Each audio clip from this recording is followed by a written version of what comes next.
Hi there everybody, my name is Kate and welcome to my channel, Chinergy Awakens Naturally. I have tagged another video into this. This is just the intro to it, but I wanted to kind of give a little bit of a discussion beforehand to try to set it up. My hair is just a mess, yep. But I was asleep last night and had some very profound dreams.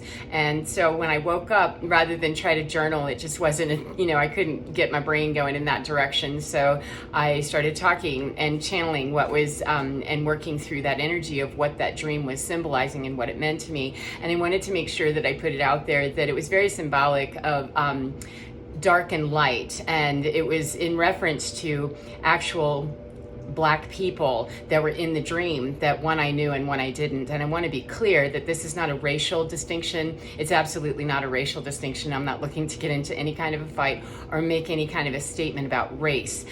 This was simply the representation of what is the struggle of good and evil in all of our lives, and how it brought itself forward to me to more clearly understand that the message I was receiving in one portion of the dream was from a Black person who was helping me deal with another Black person who was coming to steal something. And I want to be clear, this isn't about race. It has absolutely nothing to do with race. It's just that that's a very simple way for my mind to be able to take that information in and understand, okay, I'm white, they're Black, and to get that. And metaphorically, I really work a lot with that idea of the struggle of good and evil, because it's basically what we're doing here is we're struggling with the ego, and we're struggling with how we choose, and the ego is what would make us choose to go nasty as opposed to nice. And it really is. It's motivation, and the ego, when it motivates, it's usually not really motivating in a really great way. And so before you watch that, I just want to make sure that you know and understand it's not a racial issue.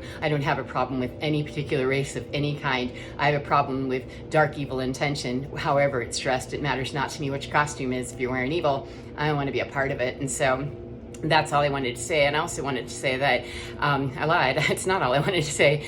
It's also a little bit muddled, so please bear with me as I work through that in the video, because I think the content itself is well worth understanding the metaphor and the lesson and the metaphysical engagement that could be had if you choose to see that. So thank you very much. I hope that you enjoy the video. Take care of yourselves. And I don't think I ended it very well. I think I just ended it. And so let me say it. By the time you get to the end of it, should you choose to go there, thank you so much for spending your time here, and I hope you have a beautiful day, whatever part of the day you're in, and be well, my friends, and get within your skin, because you're divine. It's absolutely fine. Take care and enjoy the video, and I'll see you next time. Bye-bye. Okay, so I just woke up and I want to make sure that I get this dream. So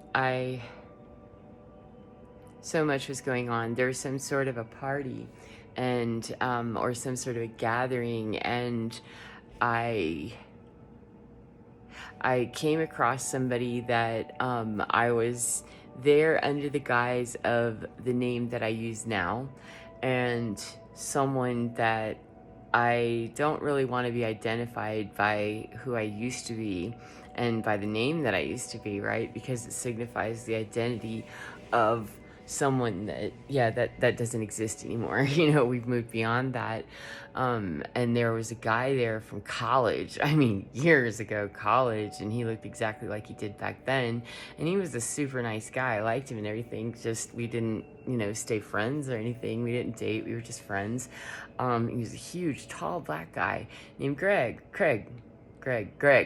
and musician, hilarious. He was just a really neat guy, but I thought, oh, I don't really want to, if I see him, he's going to, possibly want to identify with me as if I was, back then, and I don't want to do that. And so, I was kind of, no, but I'm this now, and I don't want to be drawn back to that. Well, while I'm standing there wondering about it, he said, oh, and how are you? And called me by that name and identified me as, hey, yeah. And he looked the same. Okay, he looked the same. I'm 54 now, right? He looked the same. 20, I think we were. And he was looking at me and pulling me back to an understanding of when we were 20, and he still was. And super nice guy. But I thought, oh, okay, just roll with it. Okie dokie. And at the same time, a car came by that had somebody in it, a black guy, and I don't really know what the significance. Oh, the black guy in the car, just as a representation of dark and evil, not a prejudice of race or anything like that. It's not that. It's a lot more metaphorical. But Greg knew this dude, or I guess he kind of knew the culture of what was getting ready to happen, that, you know, he was kind of a gangbanger, I guess, Greg, which he was not in college, but in this instance, maybe I was where, I'm not sure, maybe I was where I really wasn't supposed to be and I was vulnerable. I don't really know. But he, for some reason, had a telescope and somebody came by and was just kind of giving him or us a rough time or something. He's like, yeah, whatever. And, you know, kind of pushed him off, being tough and, you know, gangbanger-ish. And the guy started to drive away. And when Greg and I, is his name Greg or Craig? Greg, I think. When Greg and I kind of moved off, you know, he basically, it was, yeah, just keep on driving, just leave us alone. And the guy bought it and went, okay. And yet the telescope was still on the ground, this nice, beautiful telescope. And the dude was going to roll by it because I was watching, and he was going to roll by it and just snatch up the telescope and throw it in his car. And I was like, nuh-uh. I mean, like, reach out of the, as he's driving by, he's just going to snatch this telescope. And I said, no. And I started running towards it. And Craig, like, you know, what are you doing? And I wanted to save the telescope. I was interested in saving the clarity and the, you know, the high vision, right? That was what I was interested in preserving, because the guy that was trying to snitch it, he was just trying to snitch it because he was ignorant, and he thought that if I take that, I can sell it, you know, I can pawn it, I can do whatever. And I could sense and feel and understand all of that in that second. I said, no, you know, that no. And so I started running over to grab the telescope. Greg's running after me like, what are you doing? You know, you stupid white lady, let it go.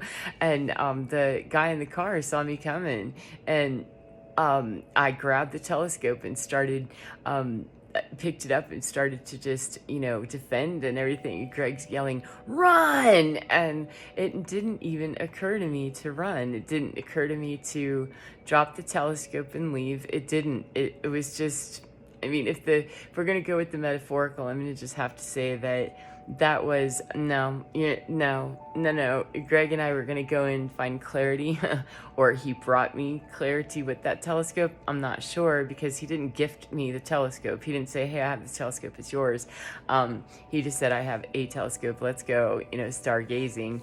And so perhaps that's a message from spirit guides that are saying, you know, the dark guide is bringing you a, because Greg is black, this darker guy is bringing you this telescope for you to have a higher perspective and clarity, maybe to help you navigate that dark energy that's going to try to come and steal that clarity. Wow, there it is. That is what it is. And he was baffled. Greg was baffled, like, what are you doing? Run. And I didn't even have anything in me. Like, I don't run. I'm sprinting and, you know, doing this lifestyle. I don't do this, you know, I'm not, what? And so I'm just like, what do you mean run? And trying to save the telescope and run with it in my hands and stuff. And I don't honestly remember. Pretty sure I took the telescope with me, but I did in fact look around to run, and I ended up jumping up on top of a fence or something. Superhuman power all of a sudden, that I jumped up on top of a fence and was just looking, and didn't really have a lot of really good options for escape. And so, you know, but in my mind I'm thinking, you know, I don't want to run, you know, why don't I just face this? And that's what I woke up to, is why don't I just turn around and face this fool no matter what happens? And, you know, no, just stand my ground. And it ended, I woke up. But then another part of that was that, and I'm not sure how it fits in, but I had made arrangements to be moving. I was back in the situation I was in where I was in between apartments. I had, and this is real life, where I had canceled or put in my notice at my apartment complex to move out. jumped the gun a little bit on it, broke the lease and said I'm going to move out, and then changed my mind about moving. And so by the time I came back to tell them that, a few weeks later, they had rented my apartment. And so it was an uncomfortable position for a little bit where, what am I going to do? Because I was having trouble, finding a new place and not losing all the money, all this stuff. And so I had worked it out, I guess, or something. Maybe that one will unravel as I talk, but it doesn't matter. I got to the point where I had secured my next place, and I was either going to be moving in or moving out and moving in. I don't really know. I must have been moving in. And the woman, she's talking to someone else, and it was a lawyer or an apartment complex or something. Maybe I was moving out. It's not clear. There's not telescope clarity on that part of it. Maybe it's not important. But the basic bottom line is that I was there with an apartment leasing person, and they were dropping the news that, yeah, you were turned down. You can't move in after all, and that you have to. It hooked up, it tied up with how I lost my house, that I got notice of that very, suddenly, that, oh yeah, you've been removed. And, you have 7 days to get out.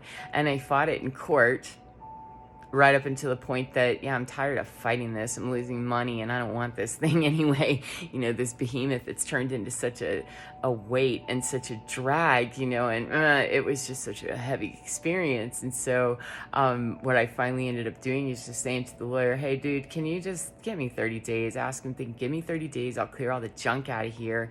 And all the little, pirates and thieves, they can have it. I don't want it. It's too much and I don't want it. And he did. And I've had some issue with this lawyer because he ended up owing me money and then subtracted almost 25% of the amount he owed me on costs to get me the check whenever it was returned to him with a different address that I'd moved. And they couldn't figure out how to get it FedEx and actually mail it to me. People tamper with my mail. I don't receive all my mail. And I told them that, and they said, please send it some other way besides USPS, please. And so I was angry, and I've been really putting that one up there of, how that's not fair. I overpaid them and they kept the money, and now they're charging me. And so yesterday, in real life, I left them a message and said, I think that's just unprofessional and sucks. I said it in a much more businessy way, but I said, that's unprofessional that you charge me that kind of money when this been going on since April and it was a year late and you returning it to me. So, what kind of absurdity is this? And I was mad. I was very professional about it, but I was mad.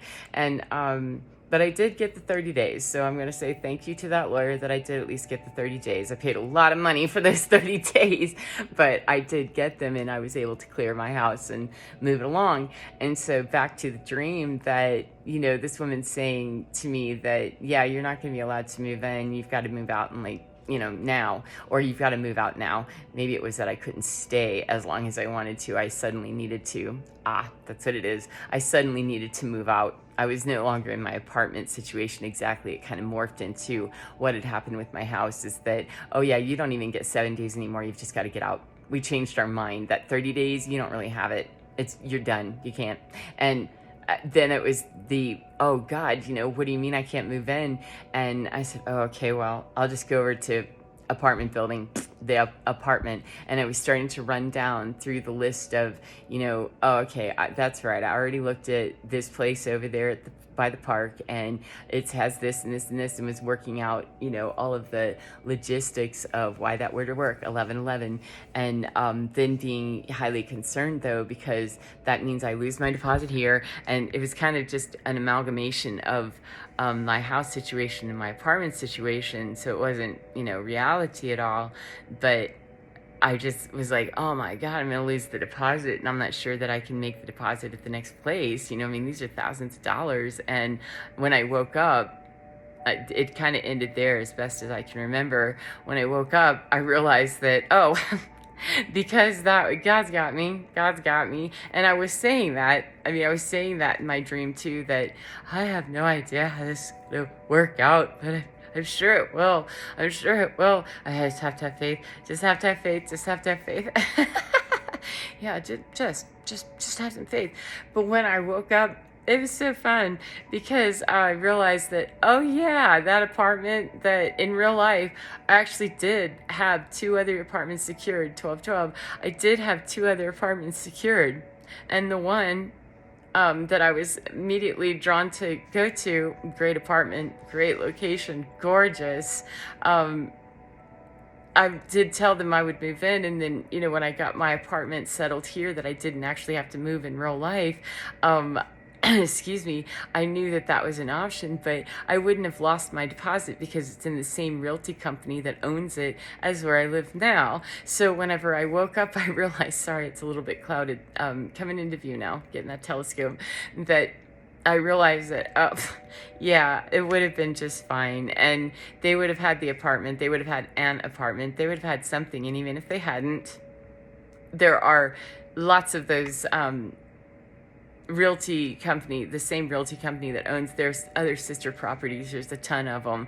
And so the basic message is that it doesn't matter. It doesn't matter what happens in high court here. It's what happens in high court in heaven, or high court up in cosmos or whatever, and the justice that happens outside of me and the beef I have with the lawyer and all of that. Thank you, Spirit, for giving me that, okay, they bought me the 30 days in the house last year, you know, and I guess it was, you know, not a great experience. I was able to at least stay there. I fought until I didn't want to fight anymore, and I didn't want to fight him either because he wasn't quite understanding what my goal was in that. And so finally just taking the reins and saying, yeah, I'll take it from here on that, and lose my shirt, lose everything. I mean, lose thousands of dollars and become very unattached. So thank you very much to the attorney that helped me get unattached to another $81. Like, okay, fine. I don't understand how you do that in your mind, how you frontal lobe that seems like a good idea, but hey, whatever. That's why I don't talk to people like you. So cut, release you. Yeah, very interesting indeed. And I'm sure that will continue to process. And another thing I want to note for myself is that I don't dream very often anymore. I used to have nightmares and, you know, these wild, vivid dreams that were scary and weird, and I'm sure were astral in nature. Some of them definitely. And I don't ever dream anymore because I've asked for that this needs to be restful. There's no astral travel. There's no visitation. There's nothing, you know, just leave that I need a med bed experience, you know, where I lie on my bed and just, you know, really am nourished and healed. And so I'm not out traveling and there aren't any visitors, you know, that I'm consciously aware of. And so it was interesting to note that I had a dream that I could remember. That's why I decided I would record about it, as I don't want to forget it. And right now writing, I can tell that might not happen so easily. So yeah, I think that covers it.